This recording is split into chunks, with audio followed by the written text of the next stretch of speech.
नमस्कार, प्रणाम। मैं हरेश चौहान अपने सामाजिक कहानियाँ चैनल में आप सबका हार्दिक स्वागत करता हूँ। और दोस्तों, आज लेकर आया हूँ फिर सरोज स्मृति का तीसरा भाग, सूर्यकांत त्रिपाठी निराला जी का लिखा हुआ शोक गीत। तो हम अभी तक चर्चा कर चुके हैं कि निराला जी एक कुंडली लेकर के और उसमें अपना 2 शादी का लिखा हुआ देख रहे हैं और सोच रहे हैं कि हमारी शादी हो जाएगी। उनके रिश्तेदार भी आ रहे हैं शादी के लिए और बात लगभग तय हो चुकी है कि कल वे लोग शगुन लेकर के आएंगे। तब तक क्या होता है, आएंगे कल दृष्टि थी शिथिल, आई पुतली तू खिल खिल खिल, हस्ती में हुआ पुनः चेतन, सोचता हुआ विवाह बंधन। जब उनकी सरोज छोटी सी उम्र में खिलखिलाती हुई हंसती हुई उनके पास आती है, तब निराला जी कैसे सावधान हो जाते हैं कि नहीं, इस लड़की के लिए मेरा दूसरा विवाह करना कतई उचित नहीं है। और अगले भाग में हम आपको बता रहे हैं कि सरोज अभी बहुत छोटी है और ये अपने मन में सावधान हो जाते हैं निराला जी कि नहीं, हमको इस लड़की के लिए बिना पत्नी के ही रहना मंजूर है, लेकिन मैं शादी नहीं करूँगा। और फिर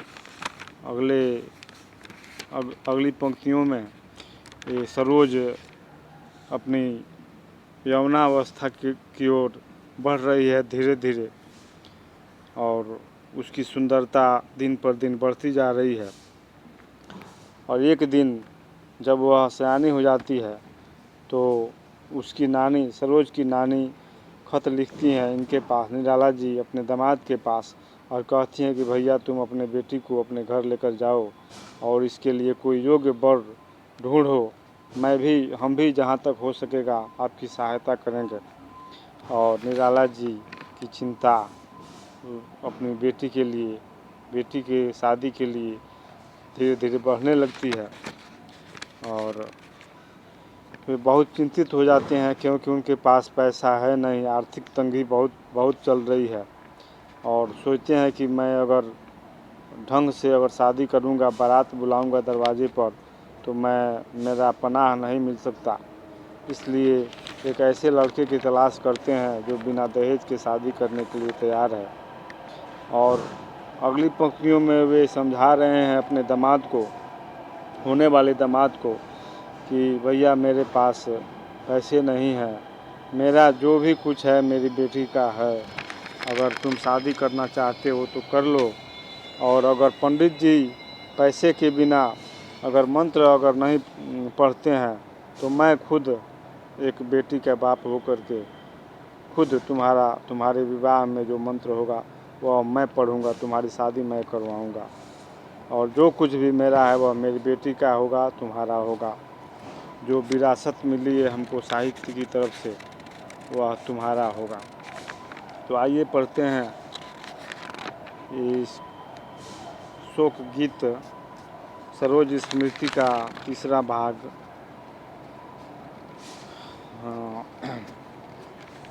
कुंडली दिखा बोला ये लो, आई तू दिया कहा खेलो। कहते हैं अपनी बेटी से, दिवंगत बेटी से बात कर रहे हैं। कहते हैं कि मैंने वह कुंडली जो थी तुमको दे दिया और तू उसे खेलने लगी। कर स्नान शेष उन्मुक्त केश, सासू जी रहस्य स्मित सुवेश। आई करने को बातचीत जो कल होने वाली अजित। संकेत किया मैंने अखिन जिस ओर कुंडली छिन्न भिन्न। देखने लगी वे विस्मय भर, तू बैठी संचित टुकड़ों पर। मेरी सासू जी आई मुझसे बात करने के लिए और मैंने इशारा कर दिया कुंडली की तरफ जिसको तुमने फाड़ दिया था और उसी पर तुम आराम से बैठी हुई थी। धीरे धीरे फिर बढ़ा चरण, बाल्य की केलियों का प्रांगण। कर पार कुंज तारुण्य सुघर, आई लावण्य भार थर थर। कांपा कोमलता पर सस्वर, ज्यों माल कौश नव बीड़ा पर। नए स्वप्न ज्यों तू मंद मंद फूटी उषा जागरण छंद। सरोज अब धीरे धीरे यौवनावस्था की ओर बढ़ रही है। कांपी भर निज आलोक भार, कांपा वन कांपा दृग प्रसार। परिचय परिचय पर खिला सकल, नभ पृथ्वी द्रुम कल किसलय दल। क्या दृष्टि अतल की सिक्त धार, ज्यों भोगावती उठी अपार। उमड़ता ऊर्ध्व को कल सलील, जल तलमल करता नील नील। पर बंधा देह के दिव्य बांध, छलकता दीर्घों के साथ साथ। फूटा कैसा प्रिय कंठ स्वर, माँ की मधुरिमा व्यंज भर। हर पिता कंठ की तृप्त धार, उत्कलिल रागिनी की बहार। बन जन्म सिद्ध गायिका तन्वी, भरे स्वर की रागिनी बन हुई। साकार हुई दृष्टि में सुघर, समझा मैं क्या संस्कार प्रखर। शिक्षा के बिना बना वह स्वर, है सुना न अब तक पृथ्वी पर। जाना बस पिक बालिका प्रथम, पल अन्य नीड़ में जब सक्षम। होती उड़ने को अपना स्वर, भर करती ध्वनित मौन प्रांतर। तू खिंची दृष्टि में मेरी छवि, जागा उर में तेरा प्रिय कवि। उन मनन गुंज सज हिला कुंज, तरु पल्लव कलिदल पुंज पुंज। पह चली एक अज्ञात बात, चुमती केस मृदु नवल गात। देखती सकल निष्पलक नयन, तू समझा मैं तेरा जीवन। सासू ने कहा लख एक दिवस, भैया अब नहीं हमारा बस। पालना पोसना रहा काम, देना सरोज को धन्य धाम। शुचि वर के कर कुलीन लख कर, है काम तुम्हारा धर्मोत्तर। अब कुछ दिन इसे साथ लेकर, अपने घर रहो ढूंढ कर वर। जो योग्य तुम्हारे करो ब्याह, होंगे सहाय हम सहोत्साह। सुनकर गुनकर चुपचाप रहा, कुछ भी न कहा न अहो न आहा।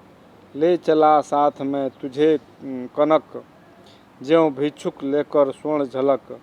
अपने जीवन की प्रभा विमल, ले आया निज गृह छाया तल।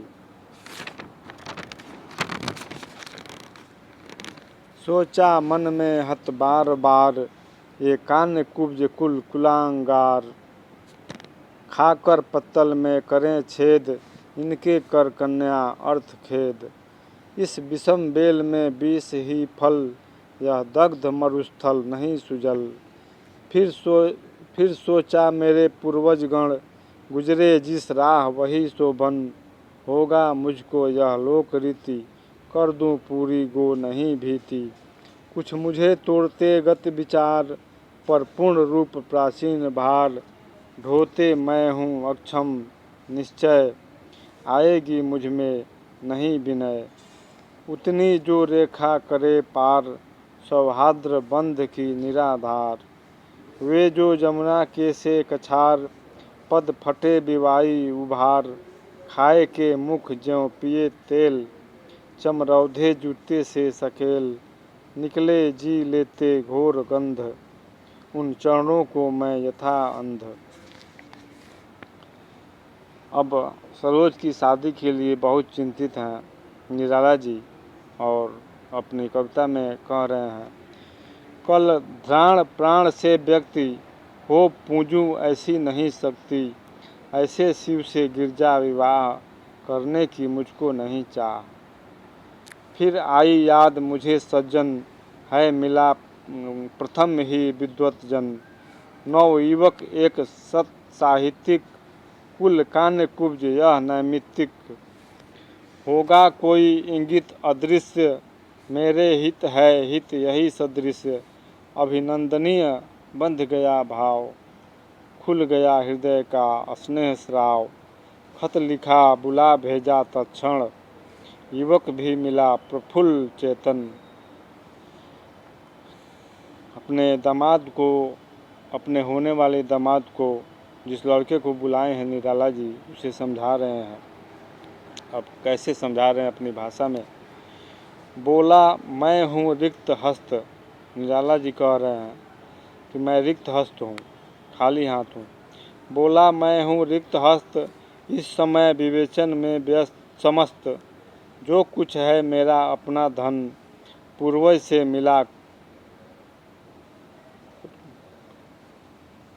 से मिला करूं अर्पण। यदि महाजनों को तो विवाह कर सकता हूँ, पर नहीं चाह मेरी ऐसी दहेज देकर मैं मूर्ख बनूं, यह नहीं सुघर।